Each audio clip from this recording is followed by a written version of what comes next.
उसका unfortunate death हुआ है और सुसाइड का जा रहा है। कुछ लोग उससे बहुत सारे पैसा मांगा, जो लोग जीता है वो ब्लैकमेल करने लगा कि आपका नाम पे पोस्टर दे दूंगा, आपको मेलाइन कर दूंगा। दो एक ऐसा काम भी किया। कितना आदमी रोता है, कितना आदमी रोता है। वो मेरी पॉपुलर पार्टी वर्कर था हमारा, इसके ऊपर मेंटल प्रेशर किया है, उसके ऊपर जेल खटाने का धमकी भी दिया है, आज सुसाइड कर लिया। देखिए, यहाँ पर हमारा councillor south Dum Dum municipality Sanjay Das, उसका अनफॉर्चुनेट डेथ हुआ है और सुसाइड का जा रहा है। तो ऐसे अभी इन्वेस्टिगेशन तो हमारा हाथ में नहीं है। Honourable opposition leader Sovandeb Chatterjee and मैं यहाँ पर हूँ। हमारा जो पार्टी लीडर्स, पार्टी कॉलीग्स, उनके साथी जो बोल रहे हैं, तो ऐसा है कि उसके ऊपर इलेक्शन के बाद कुछ लोग उससे बहुत सारे पैसा मांगा, जो लोग जीता है, तो वो नहीं दे सकता। तो वो बोला नहीं, ये प्रॉब्लम नहीं है, थोड़ा बहुत रखो, तुम जीते हो, थोड़ा स्वीट्स खा लेना। लेकिन वो ब्लैकमेल करने लगा कि आपका नाम पे पोस्टर दे दूंगा, आपको मेलाइन कर दूंगा। दो एक ऐसा काम भी किया। वो जेन्युइन कुछ नहीं था, जिसका नाम पे पोस्टर हुआ वो डिजोन कर दिया। लेकिन ये मेंटल प्रेशर, मेंटल दबाव, ये तो एक तरह से ब्लैकमेल है कि रुपया दो नहीं तो बदनाम किया जाएगा। तो वो प्रेशर में आकर सुसाइड कर लिया। बहुत पॉपुलर लीडर था, काउंसिलर था। तो हम ऐसा ही पूरा सुने हैं, हम लोग पार्टी को पूरा इन्फॉर्म करेंगे।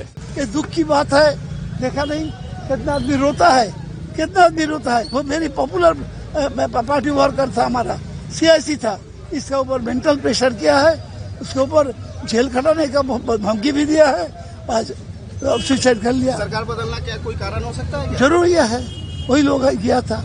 अभी के टाइम में अगर आप देखिएगा तो टीएमसी के बहुत ऐसे नेता हैं जो बहुत प्रेशर में है। तो सुसाइड किया, इसीलिए तो मैं बोल रहा हूँ, इस तरह की घटनाएं आने वाले समय में और आपको देखने मिलेगी। वो सोचेंगे हमको जेल में सड़ना पड़ेगा, इसी डर से वो सुसाइड करेंगे। साउथ दमदम के 8 नंबर वार्ड के जो सीआईसी है, उन्होंने सुसाइड किया है और कुणाल घोष का कहना है कि वो उन्हें बीजेपी से धमकी मिल रही थी बहुत जीतने के बाद, और उन्हें पैसा भी मांगा जा रहा था। क्या कहेंगे?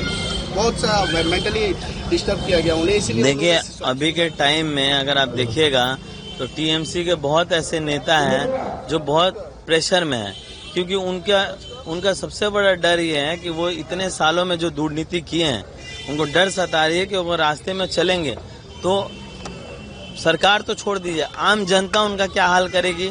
वो डर के मारे से वो घर से बाहर नहीं निकल रहे हैं उन लोग, क्योंकि हर फील्ड में देखिएगा, हर डिपार्टमेंट में देखिएगा उनकी दुर्नीति है। तो इसी वजह से वो देखिएगा ज्यादातर लोग तो रिजाइन कर दे रहे हैं कि पब्लिक को फेस नहीं कर पाए, और जो बचे कुचे हैं इस तरह की हरकत करें। बोलते हैं ना, जो चोरी किया रहता है उसको हमेशा डर सताता है, तो उनको डर सता रहा है। अब जो भी ऐसा काम करेगा वो तो बीजेपी को ही दोष देगा, अपना गलती तो कोई बताएगा नहीं।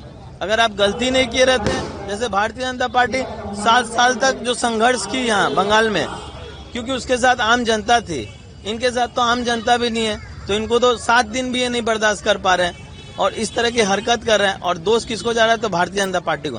तो हमारी पार्टी तो पहले ही बोली थी, जो दुर्नीति किए हैं, जो करप्शन किए हैं, उनके ऊपर लीगल एक्शन तो होगा ही, और होना भी उचित है, क्योंकि आप जो पैसे खाए हैं वो आम जनता के पैसे हैं। उन्होंने सुसाइड किया, तो सुसाइड किया, इसीलिए तो मैं बोल रहा हूँ, इस तरह की घटनाएं आने वाले समय में और आपको देखने मिलेगी। प्रेशर में वो सोचेंगे हमको जेल में सड़ना पड़ेगा, इसी डर से वो सुसाइड करेंगे, और सुसाइड कर भी रहे हैं। अभी शुरुआत हो गई, आगे भी और कितने लोग करेंगे भगवान जाने। गैस सिलेंडर का दाम बढ़ रहा है, क्या कहेंगे? देखिए, गैस सिलेंडर का दाम बढ़ रहा है या तेल का दाम बढ़ रहा है, इसका सबसे बड़ा कारण है ईरान और अमेरिका और इजराइल का लड़ाई। आप जब भी देखते हैं, इसी चीज को मैं हमेशा समझाता हूँ, लड़ाई किसी की भी हो, किसी से भी हो, लेकिन जब भी लड़ाई होती है, आप देखिए एक आम मोहल्ला में अगर जाइए, अपने घर पड़ोस में भी जाइएगा, तो जब दो लोगों में लड़ाई होती है तो पूरा मोहल्ला डिस्टर्ब हो जाता है। तो ये देखने को आया कि इंटरनेशनल, मतलब ग्लोबली अगर देख रहे हैं कि अगर 2-3 देशों में लड़ाई हो रही है तो पूरा ग्लोबल इफेक्ट हो रहा है, पूरे देश इफेक्ट हो रहे हैं, सिर्फ हिंदुस्तान नहीं, मतलब और बाकी देश भी इफेक्ट हो रहा है इससे, जितने देश है हमारे, मतलब पूरे वर्ल्ड में। तो आप सोचिए कि लड़ाई अगर चलेगी तो ये इफेक्ट इंडिया को भी फेस करना पड़ेगा, लेकिन तब भी इंडिया के जो हमारे प्रधानमंत्री जी हैं वो कोशिश कर रहे हैं कि हम लोग को ज्यादा इफेक्ट ना पड़े, लेकिन उसके बाद भी सब तो चीजें डिपेंड रहती है ना दूसरे देशों से, तो असर तो पड़ेगा ही। अब इस चीजों को आम जनता को समझना पड़ेगा। इस तरह की चीजें पहली बार नहीं हुई, आगे भी बहुत बार हुई है। आगे भी जब भी लड़ाई हुई है तो देश में इस तरह की कंडीशन, इस तरह का सिचुएशन हुआ है। तो मैं चाहूंगा आम जनता को कि जिस तरह से हमारे आदरणीय प्रधानमंत्री जिस तरह से गाइड कर रहे हैं उस तरह से अगर हम चलें तो हम लोग ये बुरे समय को भी पार कर फिर अच्छे समय में आएंगे। आज शांतनु सिन्हा विश्वास जो है वो उनके घर उनके आवाज से 2 किलो सोना बरामद हुआ है, ईडी ने क्या कहेंगे?